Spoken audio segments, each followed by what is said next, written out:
മഹാരാഷ്ട്രയിൽ ബാൽ താക്കറെയുടെ മകൻ ഉദ്ധവ് താക്കറെ നേതൃത്വം നൽകുന്ന ശിവസേന BJP പക്ഷത്തേക്ക് വരുമോ? ഈ ഒരു ചോദ്യമാണ് ഇപ്പോൾ എല്ലാവരും ചോദിക്കുന്നത്. കാരണം കുറച്ചു ദിവസമായി ഉദ്ധവ് താക്കറെയുടെ നടപടികൾ അങ്ങനെ ചിന്തിക്കാനാണ് ആളുകളെ പ്രേരിപ്പിക്കുന്നത്. ഇപ്പോൾ അദ്ദേഹം പ്രതിപക്ഷത്തിരുന്നുകൊണ്ട് തന്നെ മുഖ്യമന്ത്രി ദേവേന്ദ്ര ഫട്നാവിസിനെ പ്രകീർത്തിക്കുകയാണ്. അദ്ദേഹം അഴിമതിക്കാരനുള്ള സംശുദ്ധനായ രാഷ്ട്രീയ നേതാവാണ് ദേവേന്ദ്ര ഫട്നാവിസ് എന്ന് മുഖ്യമന്ത്രിയെ പ്രകീർത്തിക്കാണ് പ്രതിപക്ഷത്തിരുന്നുകൊണ്ട് ഉദ്ധവ് താക്കറെ ചെയ്യുന്നത്.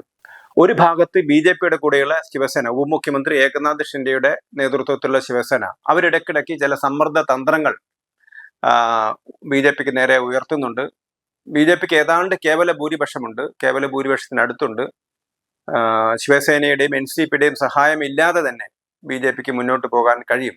പക്ഷേ ഒരു സഖ്യകക്ഷി എന്ന നിലയിൽ രണ്ടുപേരെയും കൂട്ടിയാണ് BJP മുന്നോട്ട് പോകുന്നത്.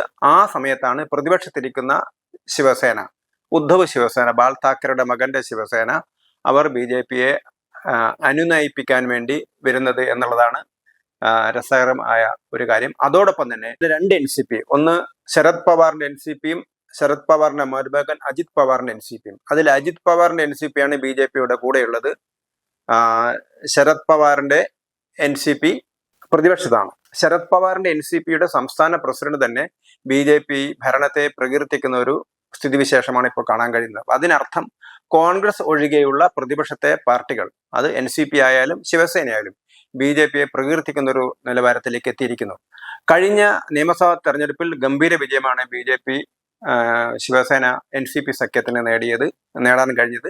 മറുഭാഗത്ത് വലിയ തിരിച്ചടിയാണ് കോൺഗ്രസിനും അതോടൊപ്പം തന്നെ ശരത് പവാറിന്റെ NCPക്കും ഉദ്ധവ് താക്കറയുടെ ശിവസേനയ്ക്കും തിരിച്ചടിയാണ് നേരിട്ടത്.